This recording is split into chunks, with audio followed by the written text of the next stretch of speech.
Greetings from the invasion of the multiverse, where probably going to the dinosaur world was not a smart idea. My name is John of the MTG Thoughtcast, and we're here for another episode of Pack It In, where we're going to be cracking open a pack and fitting all the cards we can into your commander decks. Today, we've got ourselves a set booster of March of the Machine, so let's go ahead and dive right into that. March of the Machine. This is a very favorite set of mine. I love big end of the world crisis superhero team up sets. Oh, come on, booster. There we go. Yeah, these kinds of planes. These ones are really, really cool. I thought this set was very, very fun. The whole big payoff for the Phyrexian arc, even if it wasn't to the standard that everyone was expecting it to be, I think as a set, the cards themselves had some very cool ideas behind them, between the Phyrexian cards that were in here, the multiverse team-up cards, the return of like Elspeth, the steel chair, and it was so much fun. I got a huge kick out of this set. So let's dive in and see what we got here. I'll do it like that. Alright. Corrupted Conviction, a black mana for an instant. As an additional cost to cast this spell, sacrifice a creature, draw 2 cards. Yeah, it's just a functional reprint for Village Rites, basically, just on the theme for the set itself. These are kind of cool. This is an effect that it can be used most effectively in having a creature block a combat that is coming at you and then sacrifice that creature into extra card value. When damage is blocked, not coming from trample sources, it is blocked, no matter what happens to the creature afterwards. So turning them into extra fuel is very cool indeed. Protocol Knight. 3 and a blue for a 3/4 human knight. When it enters the battlefield, tap target creature an opponent controls, put a stun counter on that creature if you control another knight. Blue-white knights was a draft theme of this format. It was also exemplified with the commander deck that came out with this set as well. The big return of Zhalfir into the multiverse brought a whole spew of knights to come fight the Phyrexian invasion. So just as long as you had any other knight under your control, I know a line of play that I did during one of the pre-releases I did for this was Zarek's Strobe Knight is a 3-mana one that you then follow it up into this guy, tap down their blocker, and then the Strobe Knight gets through with Vigilance. That was a very good line of play. I really liked the Blue-White Knights deck. It's very, very cool. Speaking of Blue-White Knights, Preening Champion. 2 and a blue for a 2/2 bird knight with flying, and when it enters the battlefield, create a 1/1 blue and red elemental creature token. Yeah. A flyer that then came with a blocker on the ground or something to pitch into that Corrupted Conviction. This card got there. Preening Champion is very, very good. Rowl's Reinforcements. 1 and a red for a sorcery, create 2 1/1 blue and red elemental creature tokens. Yeah, this is just identical to stuff like Dragon Fodder, Krenko's Command, stuff like that. 2 mana in red makes 2 1/1s. Very easy, very simple. We like these cards a lot. Streetwise Negotiator. 1 and a green for a 0/2 cat citizen with backup 1. Backup was a keyword ability that was part of this set. The creatures that had it had the ability to enter and put an n-determined number of +1/+1 counters on another creature, or themselves. If the counter goes onto another creature, any abilities that the backup creature had, the other creature then gains for the turn. So this card, as an example, says that this creature assigns combat damage equal to its toughness rather than its power. If you gave the backup counter to another creature for 1 turn, the other creature would then also have that ability on it that says it assigns its combat damage equal to its toughness rather than its power. It was a very flexible keyword. I wasn't a huge fan of it, but it was kind of cool that you could just enter, throw a little bit of extra power somewhere else, a keyword can be given for a turn, or you could throw those counters on the main creature itself if it's the only thing that has it. So if you have nobody else down in play, this guy can be a 2-mana 1/3 that assigns assigns damage with its toughness, or you can shift that counter around over to somebody else. Very flexible. Card flexibility is always a very big highlight when it comes to choosing pieces in here. But this card is totally fine as is. Oh, got a double-faced spoiler here. Let's cover that for a brief second. Mutagen Connoisseur. I almost said Corsair for some reason. Mutagen Connoisseur. 1 green and a blue for a 0/5 Vidalcan mutant. Flying, Vigilance, and it gets +1/+0 for each transformed permanent you control. This was a very interesting subcategory of draft that was available in this format as well. Cards before had never really cared about the transform nature of cards themselves, and this set was featured full of them. And being on the keyword of transform specifically, there's room to grow across every other future set that ever features transform, which is probably going to be very more abundant. Double-face cards have become quite popular in the game since they were first introduced a long while ago. But this card is totally fine. In draft, it cared a lot about, especially the incubator tokens. Those were token cards that had a transformable backside. Battles were also part of this set as well, so on their other side, they were considered transformed. The activated Phyrexian cost creatures also had transform abilities on them, so there was a lot of cards at all rarities that could get this thing boosted up quite high if you wanted a nice flying Vigilant. Worst case scenario is a very good blocker, right? A 0/5 in the air, there was not a whole heck of a lot that could get through that without some extra force, so this thing was pretty alright. I liked it a lot. So, speaking of transform cards, there's another one there as well, so we'll cover that. The Order of the Mirror. 1 and a blue for a 2/1 human knight. Activated ability of 3 and a Phyrexian white to transform it. Activatable only as a sorcery. And it transforms into Order of the Alabaster Host. A Phyrexian knight 3/3 that when it becomes blocked by a creature, that creature gets -1/-1 until end of turn. That's super cool. That's a huge hit to having this thing being chump blocked by 1/1 tokens. That ability reads that once those 1/1s are declared as a blocker against this thing, they instantly get the -1/-1 before they would ever assign damage to this thing. So you need creatures with at least 2 toughness or higher throwing themselves into this, otherwise they would just instant die. And then even then, again, a larger scale creature, they're going to get the -1/-1 when they block this thing. So this is a very good, it trades up higher than you would think it can for a 3/3. And yeah, and it's also just a knight, so it fits into the knight theme if you were playing that. It's a really cool one. I believe here this is our battle in the set, or in our pack, I should say. Invasion of Mercadia. Battles are very cool cards. They were introduced here in this March of the Machine as these new landscape-style permanents. Not enchantment, not an artifact, not anything. They came in with defense counters.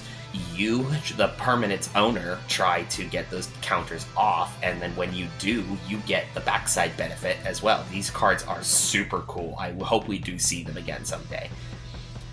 In this one specifically, Invasion of Mercadia, 1 and a red for a battle siege. It comes in with 4 defense. When it enters the battlefield, you may discard a card. If you do, draw 2 cards. Yeah, that's just a Tormenting Voice. If you can get the 4 counters off of this here, you get Kirin Flamebite, a 3/3 Goblin Spell Shaper that for 2 and a red and tap it and discard a card, create 2 1/1 blue and red elemental creature tokens, and then creatures, all of them, not just the tokens you create, creatures you control get +1/+0 and haste until end of turn. Wild. absolutely wild. For 3 mana, you put 2 extra bodies down into play, and then give everything you control 1/0 and haste. Absurd. This thing was so much fun in Limited. It carried me in so many games. I really, really like Invasion of Arcadia. It's a very good one. Our Multiverse Legends card is Rayav Master Smith. Red and a white for a 2/2 legendary dwarf artificer.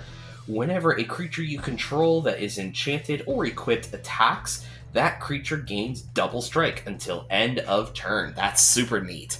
You know, doesn't it grant an inherent like power or toughness boost, but as long as you're swinging in with anything that has an enchantment or an equipment attached to it, just instant double strike. This can really close out a game very, very fast. And with even the cheap stuff, you just need just like little like 1 mana, give your thing like a 1/0 and like first strike totem armor, something silly like that, or like, you know what I mean? There's like you put a bunch of little auras on a bunch of little tokens, and then this guy gets in, and all of them are just smashing with double strike. That can really hose somebody for combat blocks. Very, very cool. We have looks like one of our 2 rares we have in our pack here.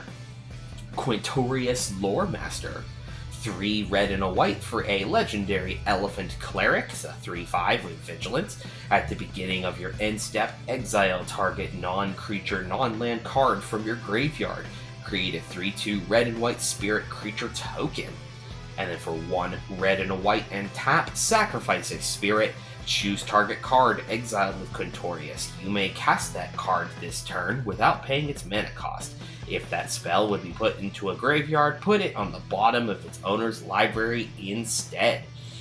So he's really, really fun. You just basically keep recycling non-land, non-creature cards from your library. So like say, let's go back to Tormenting Voice as an example. I mean, I know that's a bad one for 3 mana, but Tormenting Voice to your graveyard, Quintorius at your end step, exiles the Tormenting Voice, turns it into a 3/2. Later turn, you sacrifice one of those spirits, cast the Tormenting Voice for free, and then that then goes to the bottom of your library to cycle it back up later.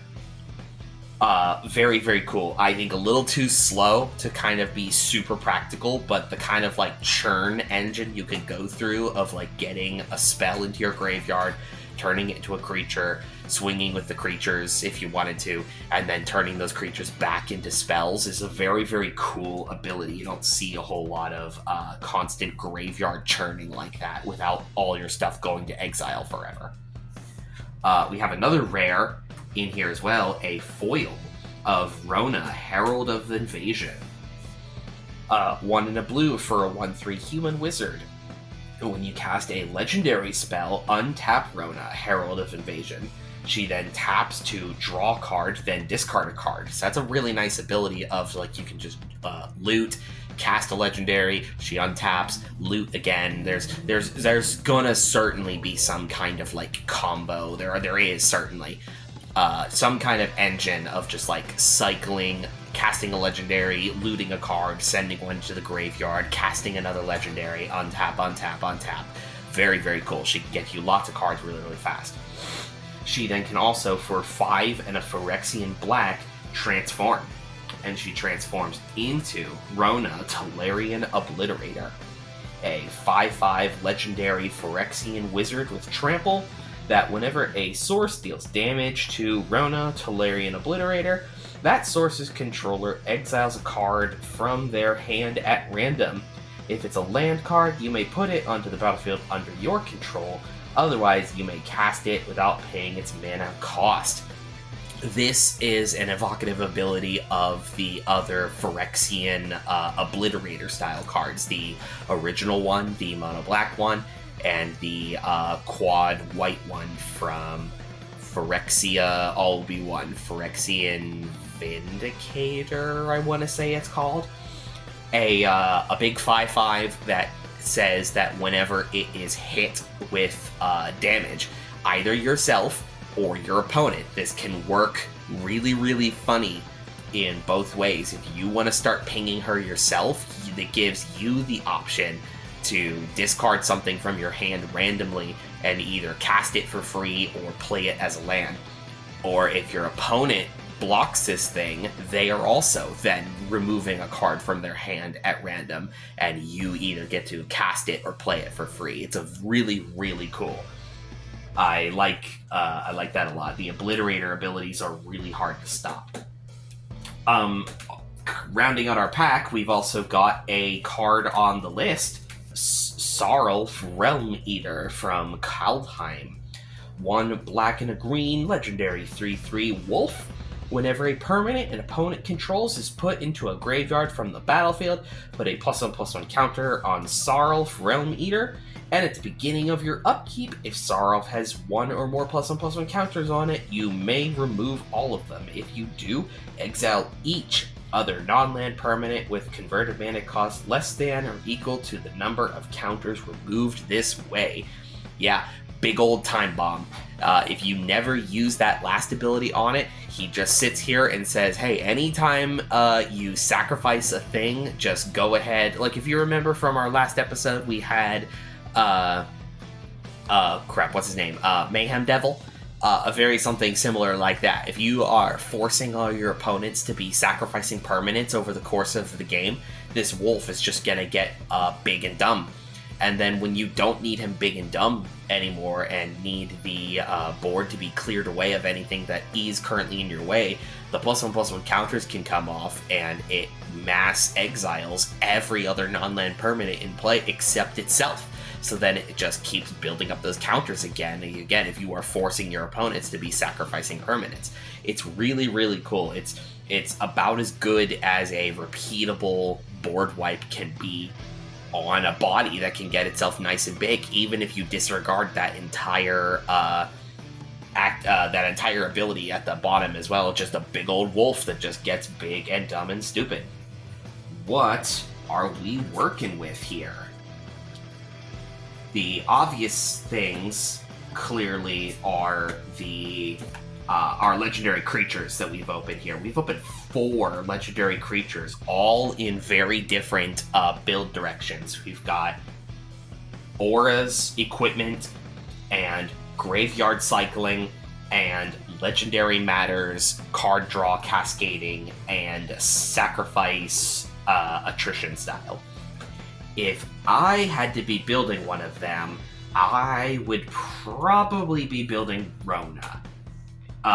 The ability to just loop, untapping, drawing cards, sending things to the discard pile, casting legendary spells over and over and over again, and then the option to then flip her back into this Obliterator form that it gives opponents a real tough choice to either keep taking the combat damage from her or give you free spells. I really, really like that a lot.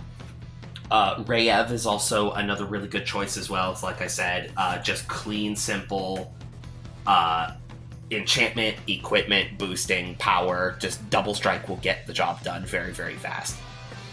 As for the rest of our pack itself, I don't know. Corrupted Conviction is good. Instant speed card draw, again, turning blockers into free card advantage is super neat. Mutagen Connoisseur could be kind of interesting if you're playing a transform theme deck. Just get yourself a big booty flyer that can then itself get bigger if you are playing the other. Maybe one of these days eventually when a 5-color battles theme style deck comes about, this could probably be a very good backbone in that strategy. And then actually speaking of battles itself, obviously the Invasion of Mercadia, I'd say, is a very good pick in here as well. If you're already running a deck that is playing stuff like Tormenting Voice, and you don't necessarily care about the spell itself being in your graveyard, might as well play this battle version as well. Give you something to potentially do if on an off turn and there's just no possible way to get through an opponent immediately.